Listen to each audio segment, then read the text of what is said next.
빌립보서는 바울이 빌립보 교회에 보내는 편지죠. 빌립보서는 이름이 있어요. 옆에다 써놓으시면 됩니다. 기쁨의 편지.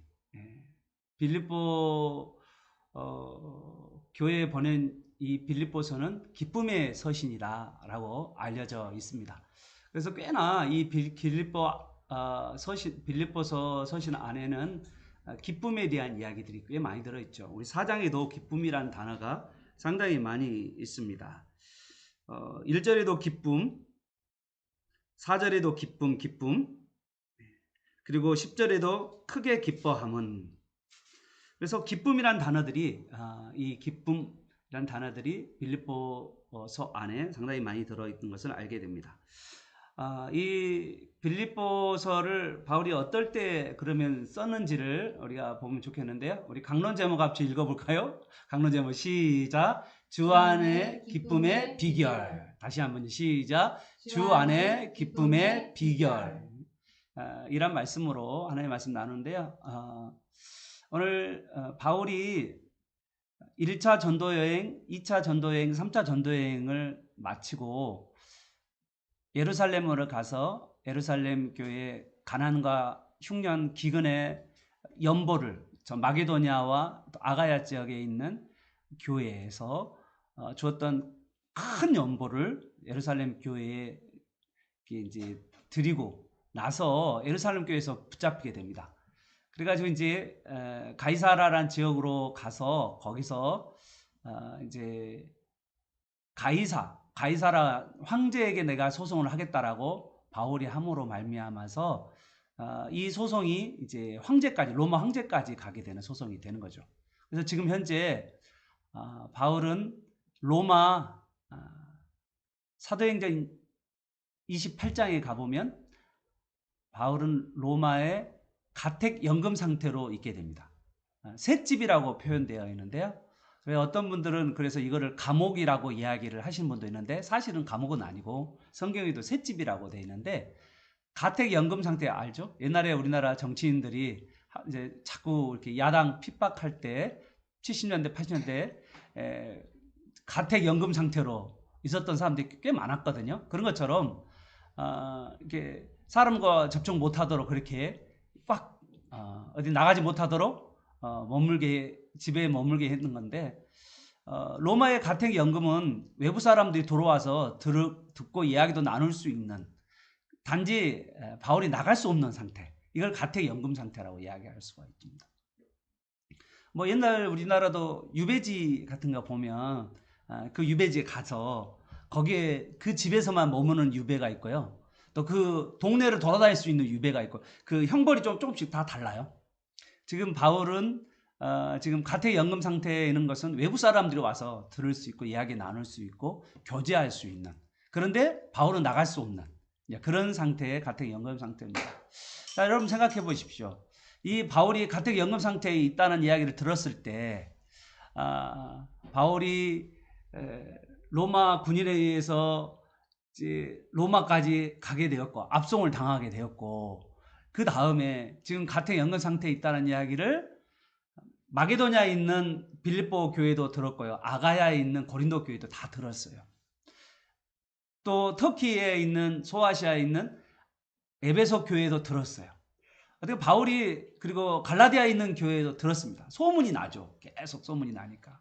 자, 그런 가운데 주위 사람들은 어떨까요? 바울이 가택연금 상태로 복음을 증거하다가 가택연금 상태로 때 아이고 우리 바울 선생님 아이고 이제 가택연금까지 당하시고 아이고 정말 힘들겠어요. 이제 이런 분들이 있겠죠. 그 대표적인 교회가 뭐냐면 이 빌립보 교회입니다.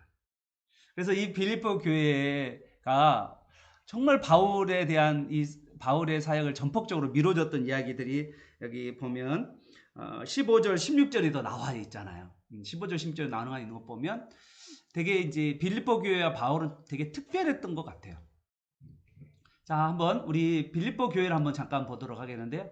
지금 로마에서 빌립보 쪽에 마가야 쪽에 있는 빌립보 교회 보이시죠? 거기다 보내는 편지가 바로 빌립보서인데 이게 바로 이제 빌립보 교회인데요. 보십시오. 빌립보 교회 첫 번째 교회가 루디아 집에서부터 이 교회가 시작되거든요. 빌립보 교회가 루디아. 그리고 이제 간수에 붙잡혔던 이야기도 기억나시죠? 그래서 간수가 예수님을 믿고 또 점치는 여종이 예수를 믿고 그래서 여기는 정말 잘 사는 사람과 못 사는 사람들이 어울려 있는 그런 게 빌립보 교회입니다. 성경에 보면요, 아래 지방에 있는 아가야야 고린도에 비하면 여기 위쪽에 있는 마게도냐 지역에 있는 빌립보 지역은 되게 가난했다라고 그래요. 그런데 이 가난한 교회인데 이 가난한 교회에서 늘 바울을 섬겼어요. 바울이 선교할 때마다 물질적 후원을 계속해서 함으로 말미암아서 이 바울과 이 빌립보 교회나 되게 끈끈한 관계였던 것을 알게 돼요. 이번에도 바울이 붙잡게 되어가지고 로마의 가택연금 상태가 되니까 가장 먼저 어떻게 보면 이 빌립보 교회가 편지와 함께 이렇게 사연과 함께 누가 가냐면 3절에 보면 3장에 가보면 에바브로디도라는 사람이 나옵니다. 아니죠. 2장에 나오죠. 2장 25절에 에바브로디도라는 사람이 빌립보에서 로마까지 왔죠. 근데 이제 이 에바브로디도가 이 여행 중에 되게 힘들었던 것 같아. 그래가지고 여기 성경에 보면 2장에 가보면 죽을 병이 온 거예요. 그래서 또 이제 이 소식이 빌립보에 또 알려졌어. 그래가지고 이제 교회들이 또 빌립보 교회가 또 근심해. 그런데 하나님의 은혜로 이 중병 걸렸던 에바브로디도가 로마에 와서 바울과 함께 하면서 치유를 받게 됩니다. 그리고 다시 에바브로디도가 이 빌립보서로 바울의 편지를 들고 빌립보에 가서 이 편지를 나눠주는 그런 이야기들이 오늘 여기에 나와 있습니다. 자, 오늘 제가 처음에 기쁨에 대한 이야기를 했었잖아요. 이 4장이 기쁨의 비결에 대한 이야기가 기록되어 있는데 그 기쁨의 비결을 어떻게 설명하고 있는지 우리 문단 한번 나누기를 해보도록 하겠습니다. 문단 보이시죠? 1절에서 3절까지는 이 빌립보 교회가 기쁨을 얻으려면 뭐가 필요한지 성결 조건에 대한 이야기를 했어요. 이게 세 가지 정도인데 조금 이따가 이야기하도록 하겠습니다. 어떻게 이 기쁨을 얻을 수 있을지 이 교회 안에서. 두 번째 4절에서 9절은요. 빌립보 교회가 계속해서 기쁨을 얻을 수 있는 비결이 뭔지에 대해서 기록되어 있고요. 그리고 10절에서 19절까지는 바울이 기쁨을 얻게 된 근거 두 가지가 나와 있는데 하나님의 사랑과 또 빌립보 교회의 사랑 이 두 가지가 나와 있죠. 그리고 20절에서 23절은 작별 인사인데 기쁨의 방향이 이 세 가지를 통하여서 이루어진다라고 이야기를 하고 있습니다. 세상에 기쁨을 싫어하는 사람이 있을까요? 예. 모든 사람들이 기쁨을 찾죠. 일시적 기쁨도 있고 또 참된 기쁨, 영원한 기쁨도 있죠. 예, 참된 기쁨은 그러나 이 세상 어떤 것보다도 비교되지 않는 기쁨입니다. 오늘 감옥에 갇혀 가택연금 상태에 갇혀 있는 이 바울이 기쁨을 가지고 바울이 가지고 있는 그 기쁨을 가지고 빌립보에 있는 교회 성도들에게 편지를 보내고 있는 거예요.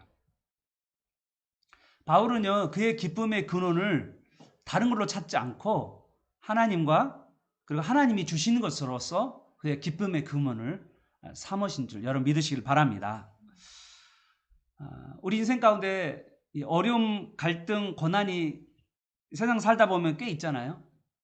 어떻게 하면 이 바울과 같은 하늘의 기쁨, 영원한 기쁨, 샘솟는 기쁨, 온전한 기쁨, 순전한 기쁨을 누리며 살 수 있을까요? 1절부터 4절은요, 이 빌립보 교회 안에 지금 문제가 있어요. 우리 인생에 문제 없는 사람이 하나도 없죠. 문제 없는 사람을 찾으려면 공동면제에 가야 된다 할 정도로 우리 모든 사람이 다 문제가 있습니다. 크고 작은 문제들이 다 있고요. 이 크고 작은 문제들은 상대적이기 때문에 어떤 사람에게는 아주 쉬운 것일 수도 있는데 어떤 사람은 그것이 아주 큰 문제일 수도 있죠. 우리 아이들을 보면 우리 아이들도 그러잖아요. 아이들은요 옷을 찾는 일도 옷을 입는 일도 그에게는 큰 인생의 문제일 수도 있어요. 어른들은 아무도 아닌데 아이들에게는 옷 하나 입는 것 자체도 문제일 수 있어요. 그래서 막 옷을 못 찾아서 막 짜증내고 그리고 또 어떻게 하죠? 막 엄마에게 조르고 그리고 싸우고 이런 것이 있었어요. 아주 작은 문제예요. 그런데 이거는 문제들이 아이에게는 큰 문제일 수 있다라는 거죠. 고린도 교회 안에 이제 문제가 있습니다. 여기 보면 이런 문제를 왔을 때 우리가 먼저 꼭 고린도 교회나 우리나 문제가 왔을 때 우리가 문제를 생각할 때 먼저 해야 될 것은요. 내가 참으로 기뻐하기 위해서 내가 참된 기쁨, 하늘의 기쁨, 하나님이 주시는 기쁨을 누리기 위해서 내가 현재 기뻐하지 못하는 게 뭔가? 내가 뭐 때문에 기뻐하지 못하지? 내 마음에 기쁨이 없는 이유가 뭐지? 라고 한번 우리 자신을 한번 돌아볼 필요가 있는 거죠. 가장 쉬운 거는요, 여러분, 암 환자가 건강하기 위해서는요, 암덩어리를 먼저 도려내는 일부터 시작해야죠. 그리고 나서 우리가 건강할 수 있잖아요. 그런 것처럼 우리의 문제의 원인이 뭔지를 우리가 한번 생각해 볼 필요는 있죠. 고린도 교회 안에, 빌립보 교회 안에 문제가 뭘까? 이게 1절부터 3절에서 나와 있는데요. 기쁨을 가로막는 근원이 뭐냐면 무너진 인간관계 때문이에요. 사람들과의 관계가 불화 상태예요. 오늘 본문에 보면 2절에 누가 나오죠? 유오디오와 순두개가 있어요. 유오두개, 순두개. 그러니까 이게 두 사람이 지금 있는데 이 사람은 빌립보 교회의 지도자들이에요. 여성 지도자들이에요. 유명한 사람입니다. 여러분 이제 한번 생각해 보십시오. 지금 이 편지를 읽은 이 빌립보 교회 1장을 보면요. 누구한테 편지를 보냈냐면 빌립보 성도, 그리고 빌립보의 감독, 그리고 빌립보의 집사 이렇게 이야기해요. 그러니까 빌립보 교회 안에 모든 사람에게 편지를 보내는데 특별하게 바울이 콕 집어가지고 여러분 이거 상당히 불쾌한 이야기일 수도 있어요. 듣는 사람 입장에 보면. 그렇지 않을까요? 아니 교회에서 말하는데 누가 하나 두 사람 콕 집어가지고 여러분 말했다. 그러면 분명히 여러분 중에서는 목사님 때문에 허트당했다. 상처받았다. 진짜 상처받았어. 어떻게 목사님 나한테 직접적으로 말할 수 있지? 뭐 이렇게 말해요. 여러분요. 교회 목사의 일 중에 하나가 뭐냐면 잘못된 것에 대해서 바르게 말하는 것이 목사의 일입니다. 징계권이라고 이야기하고 치리권이라고도 이야기하는데 이것이 교회에서 실행되지 않으면 교회는요 질서를 잡지 못해요. 그런데 이제 많이 이렇게 함부로 이렇게 콕 집어서 말하기가 되게 쉽지 않죠. 이건 지금 빌립보 교회 전체에게 하는 이야기니까 콕 집어서 두 사람을 이야기하는 것 자체는요 상당히 본인에게는 여러분 쉽지 않은 일입니다. 정말 우리 둘이가 이 빌립보 교회 말썽꾸러기구나 이런 개념이 오는 거니까 이거는 상당히 이 빌립보 교회 안에 또 본인들에게는 수치죠. 부끄러움이죠. 그런데 이 이야기 이름을 두 명을 딱 집어서 거명하면서 1절의 이야기를 하고 있어요. 바울이 빌립보 교회의 성도들에 대한 근본적 마음이에요. 참 이런 마음은 우리가 자녀들에게도 책망을 하잖아요. 책망을 하는데 그 책망이 어떤 일절의 마음을 가지고 하는 책망이냐, 아니면 일절의 마음이 없는 책망인가, 우리 이거를 돌아볼 필요가 있는 거죠. 지금 빌립보 간의 문제 안에 기쁨을 지금 상실되시는 것이 뭐냐면 인간관계의 문제, 특히 여자 지도자들 간의 갈등, 그 문제에 있는데 그 가운데 콕 집어서 두 사람을 말하면서, 그러면서 바울이 1절에서 말합니다. 우리 1절 한번 읽어볼까요? 시작. 그러므로 나의 사랑하고 사모하는 형제들, 나의 기쁨이요 면류가 아닌 사랑하는 자들아. 이야, 바울은요 이 빌립보 교회에 싸웠다라는 이야기, 에바브로디도를 통해서 교회 여성 지도자들이 둘이가 아주 심하게 싸웠다는 이야기를 듣고 나서, 사실은요 바울은 이 이야기를 꺼내기 위해서 1장과 2장에 예수 그리스도의 낮아지심에 대한 이야기를 해요. 그러니까 지금 이 4장을 이야기하기 위해서, 이 빌립보 교회 안에 있는 문제에 대해서 이야기하기 위해서 예수 그리스도가 하나님과 동등된 그 위치에 있는 그 예수 그리스도가 우리를 위해서 낮아지셨던 것처럼, 그리고 하나님께서 그 그리스도를 높여주셨던 것처럼 너희들이 낮아졌으면 좋겠다라는 것을 2장에서 이야기를 해요. 그러면서 지금 이게 이제 누구한테 4장에 가면 이 두 사람을 향하여서 구체적으로 이야기하는 거죠. 그런데 바울은 이 두 사람을 이야기하면서 또 빌립보 교회 성도들을 대하면서 갖는 마음은 나의 사랑하고 사모하는 형제들. 이 빌립보 교회의 성도들을 바울이 얼마나 사랑했는지를 알게 돼요. 이거는 예수님이 목자 잃은 양과 같은 백성들을 사랑했던 그 마음, 그리고 바울의 마음, 그리고 또한 우리 교회의 지도자들, 저의 마음이기도 합니다. 사랑하는 마음, 사모하는 마음,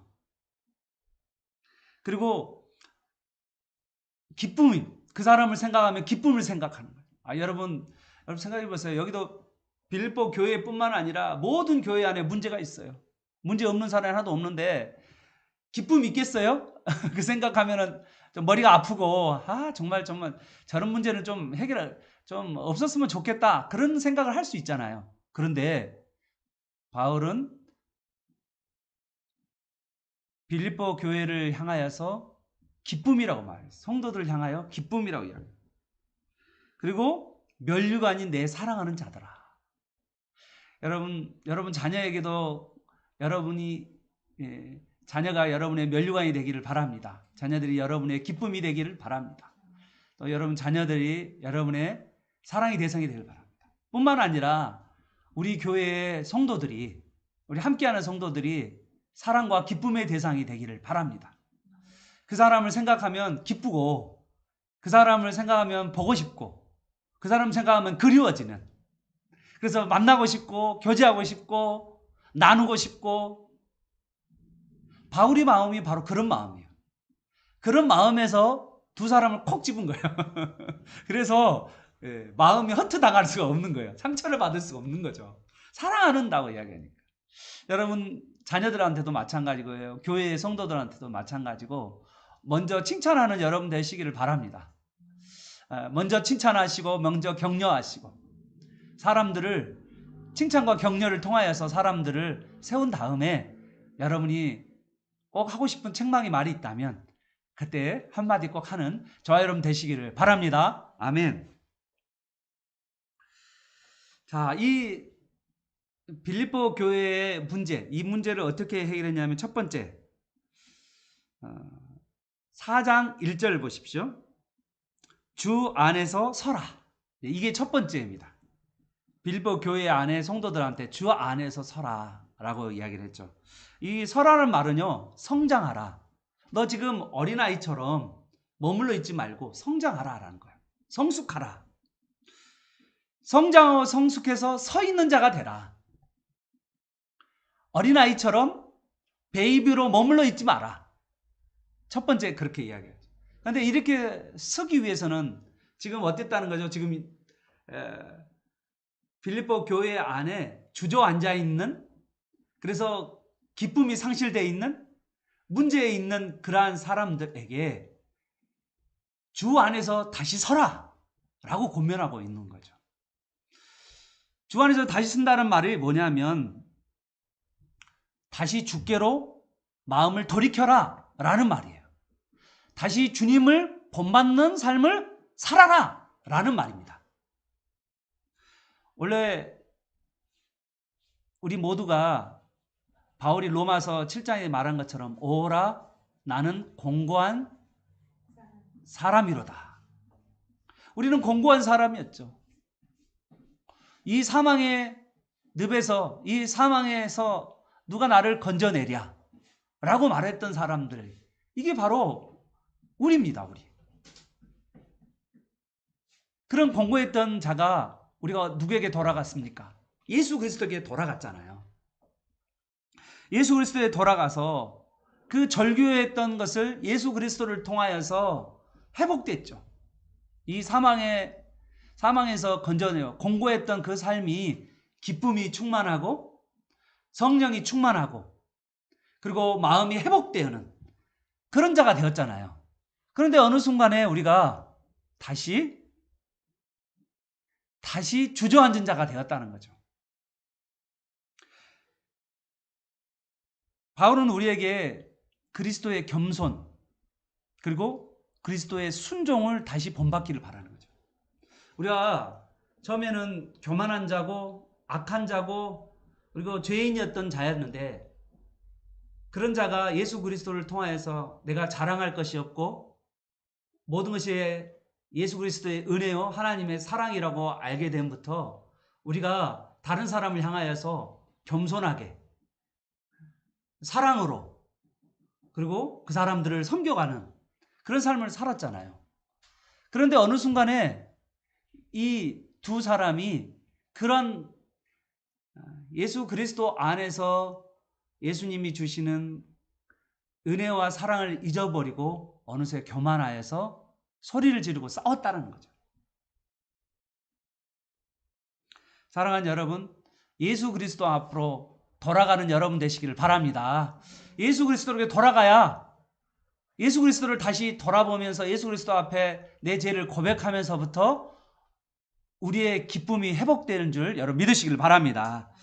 두 번째로 2절에 보면 유오디게와 순두계에게 권면하는 거예요. 구체적으로 이제 너희의 관용을 너희의 주 안에서 같은 마음을 품으라. 주 안에서 같은 마음을 품으라. 이 같은 마음이라는 건요, 2장에 나와 있는 주님의 마음이에요. 주님의 마음이 어떤 마음이죠?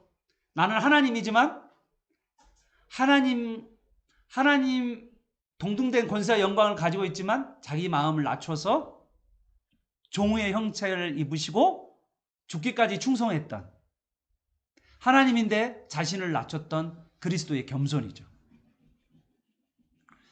종의 마음이란 한 마음이란 그리스도의 마음을 품는 거예요. 주 안에서 한 마음이란 그리스도의 마음. 그거는 겸손인 거죠. 겸손을 내 자신을 돌아보는 거예요. 내가 어떤 자였는지. 나는 공고한 사람이었고 죄인이었고 교만한 자였는데 내가 그리스도 안에서 다시 용서를 받는 자였다는 거죠. 그래서 다시 내 마음을 그리스도 안에서 겸손히 그리고 서로 복종하는 그런 마음을 우리가 가져야 될 줄 여러분 믿으시기를 바랍니다.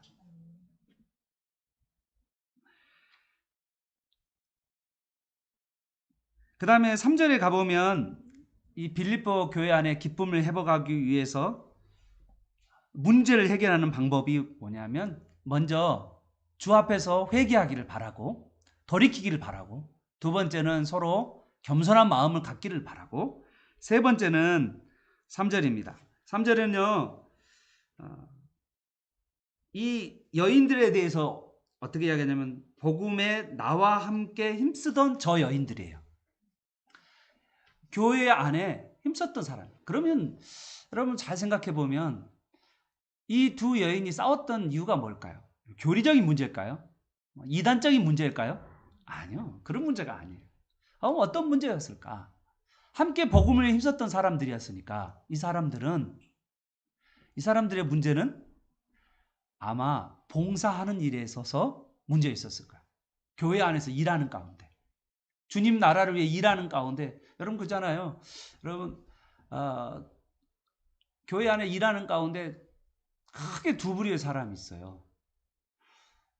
관계 중심적인 사람이 있고요. 하나는 일 중심적인 사람이 있잖아요. 일 중심 사람은 막 일을 하기 때문에 이 관계 중심적인 사람을 이해를 못해요. 왜 관계 중심적인 사람은 일하면서요. 일을 안 하고 맨 수다 떨어. 맨 친구들 옆 사람과 이야기만 해요. 일을 안 해요. 이게 사람 관계 중심적인 사람이죠. 근데 일 중심인 사람은 뭐냐면 당장에 딱 보면 교회 일이 보이잖아요. 그러면 막 일을 해야 돼. 그러면 일 중심 사람과 관계 중심 사람들이 싸울 수밖에 있어요, 없어요? 싸울 수밖에 없는 거죠. 그래서 교회 안에는 분란이 일어날 수밖에 없어요. 그런데 두 사람이 사실은 겸손하게 주님 앞에서 회개하고 겸손하게 같은 마음을 품고 서로 사랑하고 용납하고 그래야 되는데 그 마음을 품지 않은 거죠. 그래서 오늘 여기 성경에서는 뭐냐면 이 같이 사역했던 이 사람들을 향하여서 주위 사람들에게 하는 이야기죠. 바울이 주위 사람들에게 저 여인들을 도우라고 해요. 도우라고. 도와주라. 서로 화해할 수 있도록 도와줘라. 자, 우리는 이제 어떤 문제가 생기면 재판관에 서려고 해요. 교회 안에 문제가 생기잖아요. 누가 잘못했고 누가 잘했고로 판가름을 딱 하기를 원해요. 그리고 알아주기를 원해요. 그런데 사실은요. 싸움이라는 것은요. 이런 거예요. 싸움이라는 것은 소리가 난다는 것은요. 이렇게 하면 소리가 나요, 안 나요? 이렇게 하면 소리가 나요, 안 나요? 안 나잖아요. 그런데 두 사람이 부딪히면 소리가 나는 거예요. 사실 한 사람이 이거를 겸손하게 자기 자신을 낮추었으면 사실은 싸우지 않습니다. 한 사람이라도. 여러분 한 사람이 그냥 자기가 그거를 그리스도 예수의 마음을 가지고 품었으면 별일이 없죠. 그런데 못 품으니까 두 사람이 둘 다 못 품으니까 그러니까 똑같죠. 싸우면 두 사람 똑같은 사람인 거예요. 거기서 싸우지 않고 잘 넘기면 그 사람은 어떤 사람이에요? 성숙한 사람인 거죠. 가정에서도 마찬가지고 교회 안에서도 마찬가지고 또 우리가 사회에서도 마찬가지고 싸우는 것은요. 그 사람 수준이란 뜻이에요. 그 사람 수준이니까 똑같이 싸우는 거죠. 회개가 되네요. 우리 각자가 다 회개가 됩니다.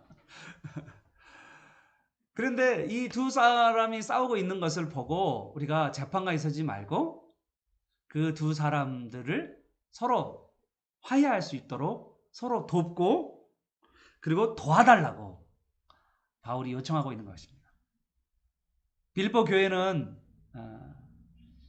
다시 주님 앞으로 서야 되고 그리고 주님의 마음을 품어야 되고 그리고 빌립보 교회는 서로를 돕는 화해할 수 있도록 서로 돕는 그런 교회가 되었을 때 그 교회 안에 기쁨이 회복되고 문제가 해결되는 그런 은혜가 그들에게 임할 줄 여러분 믿으시길 바랍니다. 오늘 여러분에게도 똑같이 이 말씀을 붙들고 내가 여러분 관계가 안 좋은 분 있잖아요. 그 사람과 관계 안 좋은다면 먼저 여러분이 주님 앞에 회개하시길 바라요. 그리고 여러분이 마음을 낮추시길 바라요. 그리고 관계가 안 좋은 사람들 주위에 알고 있다면 그 문제를 서로 해결할 수 있도록 서로 도와주는 그래서 교회 안에 기쁨이 회복되는 그리고 가정 안에 그 기쁨이 회복되는 여러분 삶 가운데 기쁨이 회복되는 저와 여러분 되시기를 축복합니다. 아멘. 이제 바울이 4절부터 9절까지 우리가 어떻게 계속적으로 기쁨을 누릴 수 있을 것이냐라는 것을 말하고 있는데요. 4절에 보면 주 안에서 항상 기뻐하고, 내가 다시 말하니 항상 기뻐하라. 주 안에서 기뻐하라고 그랬어요. 여러분, 주 안에서 기뻐하라는 말은 뭐냐면요, 주님을 기뻐하는 거예요. 그냥 아침에 일어나면 주님 기뻐요. 여러분, 어떤 생각이 들어오기 전에 먼저 주님을 기뻐하는 삶을 사시는 여러분 되시길 바랍니다. 여러분 얼굴에 아침에 일어나면 많은 것들이, 걱정들이 여러분에게 올 수 있어요. 그런데 나는 주님을 기뻐하고 즐거워합니다. 주님 자체를 기뻐하고 즐거워하는 거예요. 내 삶이요, 고난과 어려움이 있죠. 있는데 그 가운데 내가 먼저 나 주님을 기뻐합니다. 나는 기뻐요. 정말 기뻐요. 그 기뻐함을 먼저 외치는 거예요. 나는 주님을 기뻐해요. 여호와를 기뻐하고 주님을 기뻐하는 여러분 되시기를 바랍니다. 여러분, 먼저 여러분이 기쁨을 찾으세요. 주님 앞에 기쁨을 찾으세요. 거기서부터 여러분요, 계속된 기쁨을 얻게 되는 거죠.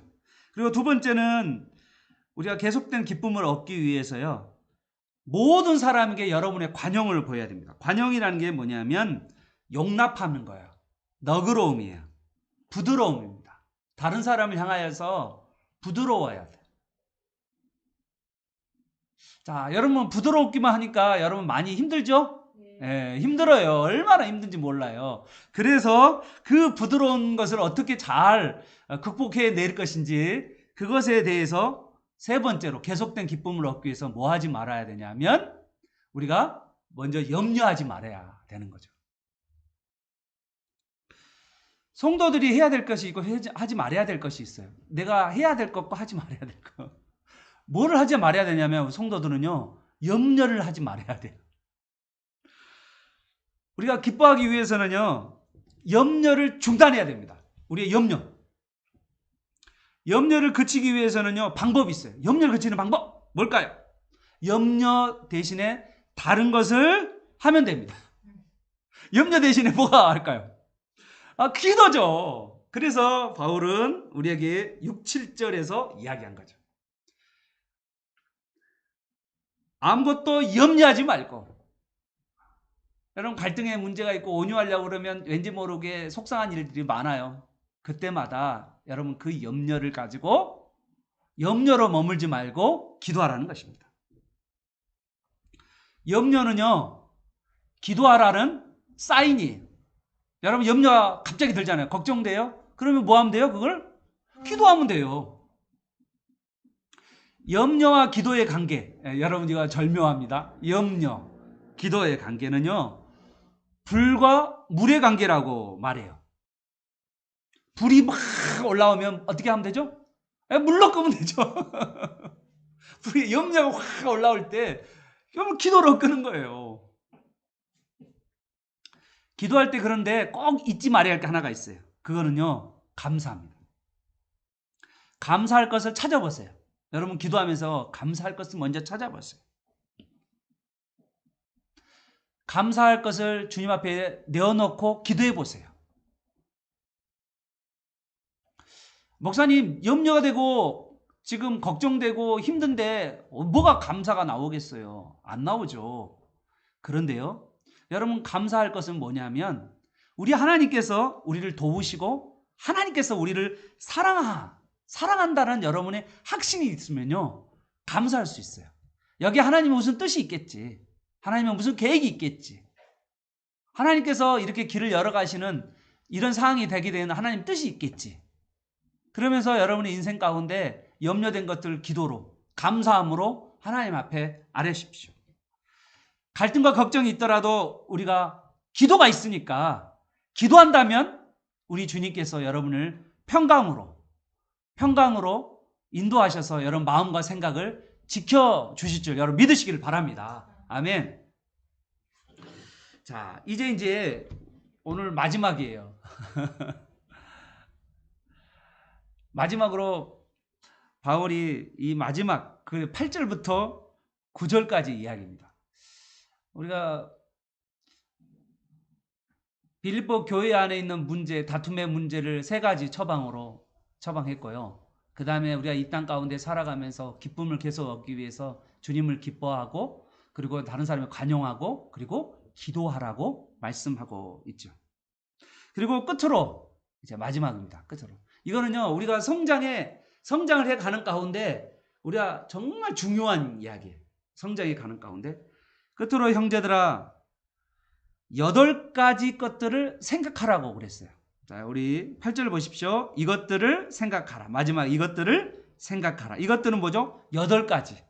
8가지를 생각했는데, 참되고 경건하고 오르고 정결하고 사랑하고, 그 다음에 칭찬할 만하고, 덕이 있고, 그 다음에 기림 있는, 이런 모든 것들을 우리 삶 가운데 생각하라고 하는 거죠.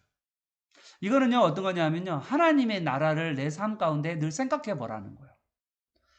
여러분, 뭘 생각하십니까? 우리가요, 뭘 바라보고 뭐를 생각하느냐가 되게 중요해요. 살아가는 가운데 내가 참된 것을 생각하고요, 바른 것을 생각하고요, 그리고 덕스러운 것을 생각하고 칭찬할 만한 것을 생각하고 좋은 것을 생각하면서 살아가는 사람은요, 그 삶에 하나님이 주시는 형통이 있어요. 참된 것을 붙들려고 하는 사람, 우리 일평생 살아가는 가운데 참된 거, 좋은 거, 그리고 경건한 거, 옳은 거, 정결한 거, 순결한 거, 이런 것들을 생각하고 그거를 꿈꾸며 살아가는 사람에게는 하나님이 주시는 기쁨이 있다는 거예요. 우리가 이 8가지, 이것들 그림을 그려가면서 늘 나는 아침에 일어나면 오늘 내가 참되게 해야 될 게 뭘까? 오늘 내가 순결해야 될 게 뭘까? 내가 오늘 하나님 앞에 내가 덕스러울 만한 게 뭘까? 하나님을 기쁘시게 할 만한 게 뭘까? 하나님께 칭찬을 받을 만한 게 뭘까? 이런 것들을 날마다 계획하는 거죠. 생각하는 거예요. 그럴 때 우리의 삶은요, 기쁨으로 변화된 줄 여러분 믿으시기를 바랍니다. 여러분, 가정에서든지 직장 안에서든지 참된 것, 좋은 것을 생각하셔요. 악하고 미워하고 시기하고 질투하고 그리고 악한 것들을 생각하면 여러분 인생을 망치게 되는 거예요. 그런데 여러분 안에 기쁨과 즐거움을 만약에 깊이 생각한다면, 그리고 오늘 여기 8가지 것들을 생각하게 되고 또 그러한 것들을 가지고 그걸 이뤄가기 위해서 여러분이 행한다면 여러분 안에는 평생 기쁨이 넘치는 삶을 살아가는 여러분이 될 줄로 믿습니다. 이게 누가 했던 거예요? 이걸 바울이 했던 거예요. 바울이 늘 참된 것과 진리 것들을 붙들기를 원했고 순결함과 깨끗함과 거룩함을 붙들기를 원했단 말이에요. 그래서 그 인생이 고난 중에서도 날마다 하나님 주신 기쁨으로 살아갈 수 있었던 거예요. 여러분에게도 참된 것과 거룩한 것과 깨끗한 것과 순결한 것과 덕스러운 것들과 칭찬할 만한 것들을 여러분 생각하는 여러분 되시기를 축복합니다. 아멘.